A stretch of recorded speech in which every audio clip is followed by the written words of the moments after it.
What's going on, guys? Dayton here, aka Dr. Autoflower, and we are back at you with a new year, new episode. Hope you guys had an awesome Christmas holiday and New Year. Been a little bit busy during this last month, but I've been getting some new things lined up. My new year is starting off pretty damn good, pretty pumped. So today we're going to get into a question and answer video. We got some questions here from you guys, and we're going to get into them. Before we do, make sure you smash that like button. Leave a comment in the comment section down below, or a question if you want to have a question answered in these videos. Also, if you're new here, make sure you smash that bell so you get notifications if new videos go up. And if you want to see more videos like this, smash that subscribe button, and let's get right into it, guys. So Kiss420 Grow asks, how soon should you start feeding Scentsy Bloom? Pretty simple. Make sure you go to my feeding schedule video. Just type in Dr. Autoflower feeding schedule and it should pop up there on YouTube. Normally on my schedule you start feeding small amounts at day 10 and then you gradually go up from there, and that's for autoflowers, and it is a lot less than what is recommended for regular plants. So for regular plants I also don't give the full amount.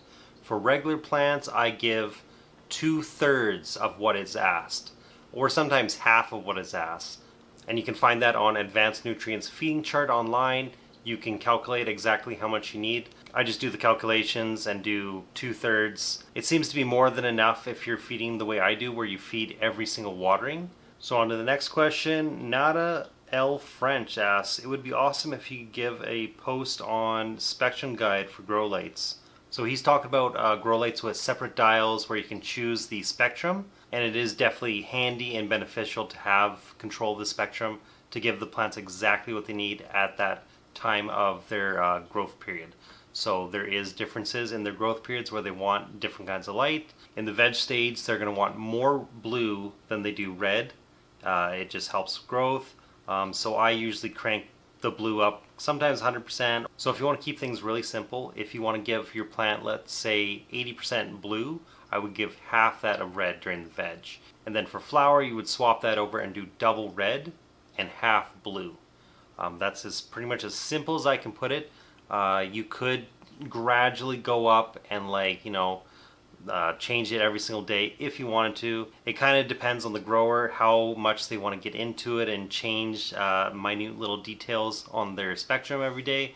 If you don't want to do that, you don't have to. I personally don't get in there and change the spectrum every single day. I keep it at pretty similar levels every single day until I want to switch it to flower from veg. And of course, always when you're changing the spectrum of your light, you should be checking your PAR readings. Make sure you're not going over your PAR limits or going way below them or something. You want to be in your happy medium levels, and you do that with a PAR meter, which is a meter that checks the light intensity. So on to the next comment here. John Shaver said, one thing I've noticed, they don't like temperature swings from light to no light. Didn't figure cool would bother them that much. So personally, I've really noticed this outside. When I was growing outside, there was very big fluctuations in temperatures, and it really stunted them, especially the growth of the flower.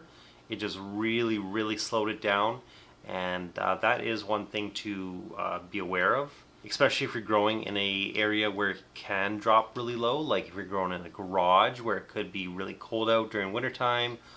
In a basement that could get really cold too. You are going to want to kind of stable your temperatures, and you only want to be dropping in temperatures when the lights are on to the lights are off, only 10 Fahrenheit max.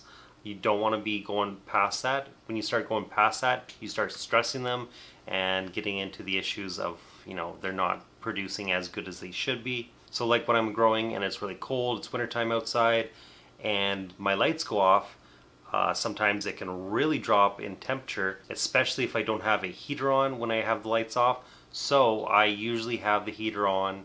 So I do keep my heater on during the winter so it stays in a happy medium range and doesn't drop below 10 Fahrenheit from where the lights were on. And that's why during the wintertime I set my temperature in that room to just 10 Fahrenheit less than what it would be from when the lights are on.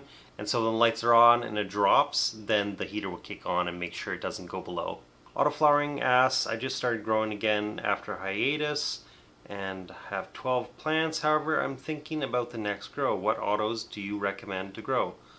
Pretty much anything by Mephisto. Also, Dark Owl Genetics, they were actually part of Mephisto, but doing their own thing, so they got some really great genetics too. As I always say, start with something really reputable, and then if you want to start branching off, I would just go onto forums and see like what's fire, what is everyone getting really good results with, and you can go from there. So MTG for sale says my auto one plant is 135 days old, and so far still producing new pistils on the buds. I've used tap water and sunlight from the window for the first 3 months. Then I got a cheap $30 LED from Amazon, threw it in the bathtub with the light on for 18 hours on, and just recently started giving soil nutrients. I do notice it sprouts much faster more often when the lights are off. Still watching the trichromes to turn amber. How long should I wait before I harvest? So it sounds like this is a perfect example of some really bad genetics. Also, when you're giving your plant really unoptimal growing conditions. So if you're growing autoflowers just on a windowsill, you are not going to have good bud. You're not going to have a good grow. The plant's going to be just lanky and barely produce anything. And also, if you're using really cheap LEDs, it's really not going to do much at all. Personally, I think if you're going to be putting some time in this, doing it this way just seems like it's a waste of time. Why put in 135 days when it's really not going to produce much at all? Why not invest in a proper tent and proper light and then actually produce ounces or pounds instead of, a couple of grams? Also, if you're going 135 days, that is far, far beyond what autos should be doing. I can't even really say if there's something wrong with the genetics or it's just a really not good growing condition and it's just making the plant really stunted, really slow growth. But yeah, there's a lot of red flags in here. Personally, I would say scrap that grow, completely cut it down, get a proper setup, go invest in proper gear, and you're going to be doing a lot better and you're going to be producing a lot more and much better quality. If your autoflowers are going over 135 days, definitely something's wrong. Something is definitely wrong. Especially if it's like a 65 day strain. If you got a 65 day strain and it's going 135 days, something's wrong. Cut it, throw it in the garbage. It's wasting your time and you should be moving on to something better. Al Barrett says, if you have autos outside while you're having a fire in a fire pit, will it affect the plants if they're outdoors? No, you should not have any issues with that. I've never heard that in my life. I would definitely be much more worried about just outdoor lights that are like bright and always on. Those could have some effects on your plants, but if it's just fire, then I wouldn't even worry about it at all. So that's it for this episode, guys. Thank you all for watching. Make sure you smash that like button. If you guys got a question, put it down below in the comment section. I will get to it in the next episode. If you're new here and you want to see more videos like this, smash that subscribe button and hit the bell for notifications for when new videos go up. You'll be notified. Definitely thinking about taking this channel in a new direction here soon. Yeah, definitely 2023 is going to be an interesting year, so stay tuned, guys. Until next time, peace out, and we'll catch you guys later.